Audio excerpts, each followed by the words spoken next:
Let's go. So welcome all. இன்றைக்கி நம்ம மரபு தொடர்களோட ஆகர வரிசையை பற்றி நம்ம பார்க்கலாம். ஸோ ஸ்டார்ட் பண்ணிடலாம். இசைவுக்கேடு அப்படின்றது என்னென்னா பொருத்தமின்மை காரியக்கேடுன்னு அர்த்தம். ஸோ இசைவுக்கேடுன்றது பொருத்தமின்மை காரியக்கேடு. இடக்கரடர்கள் அப்படின்னா சொல்லத்தகாத சொல்லை வந்து திருத்தி வேறு வகையாக சொல்லுவாங்க. அதுதான் இடக்கரடர்கள்.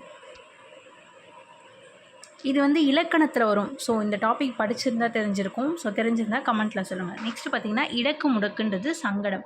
ஸோ இது நான் தெரியும். இடங்கெட்ட பாவினா சீரழிந்தவன். ஸோ இது நல்லா பார்த்துக்கோங்க. நெக்ஸ்ட் வந்து இடங்கெட்ட பேச்சுன்னா ஒழுக்கம் கற்ற சொல். ஒழுக்கம் இல்லாத சொல்ல தான் இங்கே சொல்லியிருக்காங்க. நெக்ஸ்ட்டு இடங்கேடுன்றது வறுமை தாறுமாறு.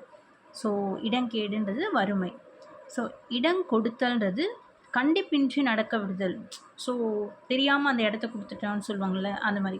நெக்ஸ்ட்டு பிடி கொடுத்தல். ஸோ பிடின்னா என்னென்னா ரியல் மீனிங் வந்து பெண் யானைன்னு சொல்லுவாங்க இல்லையா. ஸோ இங்கே வந்து பார்த்திங்கன்னா இடம் கொடுத்தல்ன்றது கண்டிப்பின்றி கொடுத்தல்னு கொடுத்துருக்காங்க. நெக்ஸ்ட்டு பார்த்திங்கன்னா இடம் படுதல்ன்றது விசாலித்தல். இடம் பண்ணுதல்னா உணவு வழிபாடுகளுக்கு இடத்தை துப்புரவு செய்தல். ஸோ க்ளீன் பண்ணிவிட்டு உணவு போடுவாங்கள்ல, அது வந்து இங்கே இடம் பண்ணுதல் சொல்லியிருக்காங்க. நெக்ஸ்ட்டு இடித்துரைத்தல். ஸோ இடித்துரைத்தல் நம்ம ஆல்ரெடி படிச்சிருக்கோம்.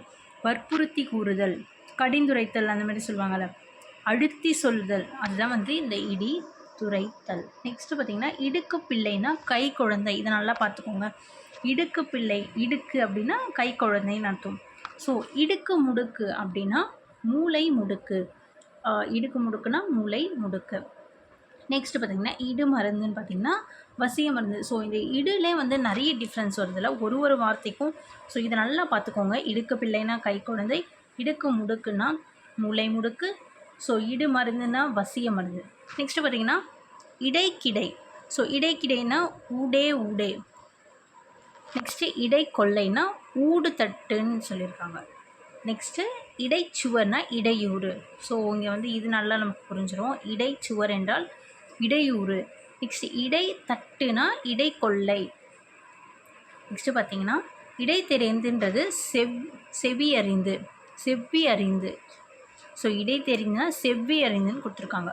நெக்ஸ்ட்டு இடைவிடாமல்ன்றது எப்போவுமே நம்ம கண்டினியூவாக பண்ணணும், கன்சிஸ்டன்சி. ஸோ எப்பொழுதும் அப்படின்றது மீனிங். இடைவெட்டிலேனா தற்செயலாய். ஸோ இடைவெட்டிலேனா தற்செயலாய். இட்டு கட்டுதல்னா இல்லாததை ஏற்றி சொல்லுதல்னு அர்த்தம். ஸோ இங்கே என்ன கொடுத்துருக்காங்க? இட்டு கட்டுதல்னா இல்லாததை ஏற்றி சொல்லுதல். இமை பொருந்துதல். ஸோ இமைன்னா என்ன? கண். ஸோ அதனால் தூக்கம் அடைதல், உறங்குதல். இது நமக்கு ஞாபகம் வச்சுக்க முடியும்.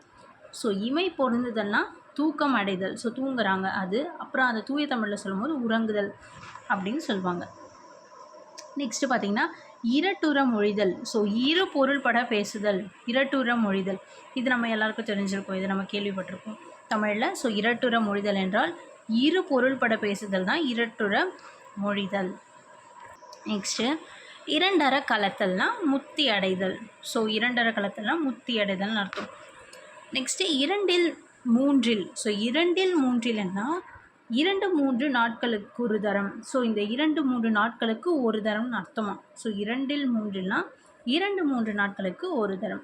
நெக்ஸ்ட்டு இரண்டும் கெட்ட நேரம்னா ஸோ மாலை பொழுது. ஸோ இருண்டு கெட்ட நேரம், இந்த நேரத்தில் ஏன் போகிற அப்படின்னு நம்ம சொல்லுவோம்ல. இருண்டு கெட்ட நேரத்தில் ஏன் போகிற அப்படின்னா ஸோ மாலை பொழுது, அந்தி பொழுது. ஸோ இது வந்து மாலை பொழுது, அந்தி பொழுதுன்னு சொல்கிறாங்க. நைட்டு நம்ம போட்டுற முடியும், இரவுன்னு போட்டுற முடியாது. ஸோ இது மாலை பொழுது, அந்தி பொழுது தான் போடணும். இது நல்லா பார்த்துக்கோங்க. நெக்ஸ்ட்டு இரண்டும் கெட்டான் அப்படின்னா நன்மை தீமை அறியாதவன். ஸோ நன்மை தீமை 2 இருக்குது. ஸோ அது வந்து கெட்டான்னா அது தெரியாமல் இருந்தால் தான் நமக்கு அது கெட்டது நடக்கும். இப்படி ஞாபகம் வச்சுக்கோங்க. ஸோ அப்போ இரண்டும் கெட்டான்றது நன்மை தீமை அறியாதவன். நெக்ஸ்ட்டு இரண்டு நினைத்தல்னா கெடுதி நினைத்தல். இங்கே இரண்டுன்றது தீமையை வந்து சொல்கிற மாதிரி இங்கே கொடுத்துருக்காங்க. ஸோ இரண்டு நினைத்தல்னா கெடுதி நினைத்தல். இரண்டு படுதல் அப்படின்னா பிரிவுபடுதல், ஐயுறுதல் அப்படின்னு கொடுத்துருக்காங்க. ஸோ 2 நாளே பிரிவு. ஸோ ஒவ்வொன்றுத்துக்கும் மீனிங் மாறுது, அதை நல்லா பார்த்துக்கோங்க. சில வார்த்தைகள் சேரும்போது வெவ்வேறு மீனிங் வந்து இது கொடுக்குது. ஸோ அதனால் நம்ம ஒவ்வொன்றத்தையும் நல்லா பார்த்துக்கிட்டா தான் நம்மளால் ஆன்சர் பண்ண முடியும். ஸோ இரண்டு படுதல்னால் பிரிவுபடுதல், ஐயுறுதல். இரண்டெட்டில் அப்படின்னா விரைவில். ஸோ விரைவில் பண்ணுறது, இரண்டெட்டில் பண்ணுறது. நெக்ஸ்ட்டு இருதலை கொல்லி. ஸோ எப்பக்க துன்பம் செய்வது, எந்த பக்கத்துலேயும் துன்பம் செய்கிறதுன்றது. ஸோ இருதலை கொல்லினா ஸோ எப்பக்க துன்பம் செய்வது அப்படின்னு கொடுத்துருக்காங்க இங்கே. நெக்ஸ்ட்டு பார்த்திங்கன்னா இருதலை மணியன்னா குரலை சொல்வோன். ஸோ இருதலை மணியன் வந்து பார்த்திங்கன்னா குரலை சொல்வோன். நெக்ஸ்ட்டு இருவல் நொறுவல். ஸோ இடிந்தும் இடியாதும் உள்ள அரிசி முதலியன. ஸோ இடிஞ்சும் அந்த ஒன்று பாதையமாக இடிப்பாங்க சொல்லுவாங்கள்ல, அந்த அரிசி. ஸோ இருவல் நொறுவல்ன்றது இடிந்தும் இடியாதும் உள்ள அரிசி முதலியன. ஸோ நன்று மெல்லப்படாத உணவுனா நம்மளால் கடிக்க முடியாது, அந்த மாதிரின்னு நினைக்கிறேன். ஸோ இருவல் நொறுவல்னால் அது மாதிரி தான், ஒன்றும் பாதியமா அப்படின்னு சொல்லுவாங்கள்ல, அதுதான் இங்கே. நெக்ஸ்ட்டு இல்லாததும் பொல்லாததும். பொய்யும் தீங்கு விளைப்பதும். ஸோ இல்லாததும் பொல்லாததும் சொல்கிறாங்க அப்படின்னு கூட வார்த்தையில், பேச்சுவார்த்தையில் சொல்லுவோம். ஸோ இது பார்த்திங்கன்னா பொய்யும் தீங்கு விளைவிப்பதுமா, நமக்கு சம்மந்தமே இல்லாமல் சொல்கிறது, அதுதான் இங்கே அர்த்தம். நெக்ஸ்ட்டு இளம் படுதல்ன்றது வறுமை அடைதல். ஸோ இன்னொரு வறுமை கூட நம்ம இங்கே பார்த்தோம் இல்லையா, இடங்கேடுனாலும் வறுமை தான். ஸோ இங்கே பாருங்கள், இடங்கேடுனாலும் வறுமை, தாறுமாறுன்னு கொடுத்துருக்காங்க. நெக்ஸ்ட்டு பார்த்திங்கன்னா இளம் படுதல். இளம் படுதல்னாலும் அதான் வறுமையினிடையே வந்து அடைதல் அப்படின்னு கொடுத்துருக்காங்க. நெக்ஸ்ட்டு இலை மறைக்காய்னா மறைப்பொருள். ஸோ இலை மறைக்காய்ன்றது இங்கே என்ன கொடுத்துருக்காங்க, மறைப்பொருள். நெக்ஸ்ட்டு பார்த்திங்கன்னா இழிவு கடித்தல்ன்றது வீணுக்கு முயலுதல். ஸோ வீணாக ஒரு விஷயத்தை செய்வோம்ல, அதுதான் இங்கே இழிவு கடித்தல்ன்றது வீணுக்கு முயலுதல். நெக்ஸ்ட்டு இழிவு கொடுத்தல்ன்றது, ஸோ இழிவுனாலே துன்பம்னு ஒரு அர்த்தம் இருக்குது. ஸோ துன்பம் கொடுத்தல். நெக்ஸ்ட்டு பார்த்திங்கன்னா இழுக்கடித்தல்ன்றது, நமக்கு இதில் ஒரு வேலையை வந்து இழுக்கடிக்கிறாங்கப்பா அப்படின்னு சொல்லுவாங்க பேச்சுவார்த்தையில். ஸோ இழுக்கடித்தல்னா அலைய வைத்தல்னு அர்த்தம். ஸோ அந்த விஷயத்தை செய்யாமல் அது வந்து இது பண்ணுறது.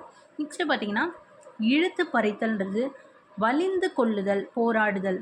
ஸோ இழுத்து பறித்தல்னா வலிஞ்சு கொடுக்கறது, போராடுறது, அதுதான் இங்கே இழுத்து பறித்தல்னு அர்த்தம். நெக்ஸ்ட்டு இழுத்து விடுதல்ன்றது நீட்டித்து விடுதல், வெளிப்படுத்துதல், புதிதாய் உண்டாக்குதல். ஸோ இந்த மூணுத்தையும் நல்லா பார்த்துக்கோங்க. இழுக்கடித்தல்ன்றது அலைய வைத்தல்னு அர்த்தம்.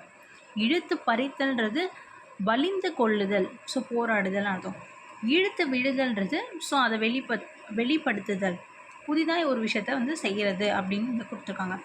நெக்ஸ்ட்டு பார்த்திங்கன்னா இழுப்பு பறிப்பாதல்ன்றது போராட்டமாதல். ஸோ அந்த இழுப்பு வந்து ஸோ போதியதும் போதாததும் ஆதல். இழுப்பு பறிப்பாதல்ன்றது போராட்டமாதல், போதியதும் போதாதும் ஆதல் அப்படின்னு இங்கே கொடுத்துருக்காங்க. ஸோ இழுப்புன்றதுக்கு பொதுவான மீனிங் வந்து பார்த்திங்கன்னா ஒரு விஷயத்தை வந்து நீட்டித்தல், அதை செய்ய விடாமல் அப்படின்றது அர்த்தம். இன்னொரு விஷயம் பார்த்திங்கன்னா சயின்டிஃபிக்காக, அதாவது சயின்ஸ் ரீசனாக பார்த்தோம்னா ஆஸ்துமா கூட இழுப்பு தான் சொல்லுவாங்க தமிழில், தூய தமிழில். நெக்ஸ்ட்டு பார்த்திங்கன்னா தசைப்பிடிப்புன்னு சொல்லுவாங்க. இழுப்பை வந்து தசைப்பிடிப்பு அப்படின்னும் சொல்லுவாங்க. ஸோ இதுக்கு 3 மீனிங் இருக்குது. ஆனால் இங்கே பார்த்திங்கன்னா இழுப்பு பறிப்பாதல்ன்றது ஒரு போராட்டமாதல். ஸோ போதியதும் போதாதுமாதல் இங்கே கொடுத்துருக்காங்க. ஸோ இன்றைக்கி நம்ம இந்த வரிசையில் உள்ள மரபு தொடர்களை பார்த்தோம். இதுக்கப்புறமும் நம்ம இந்த எல்லா வரிசையும் நம்ம கண்டினியூவாக பார்க்கலாம். ஸோ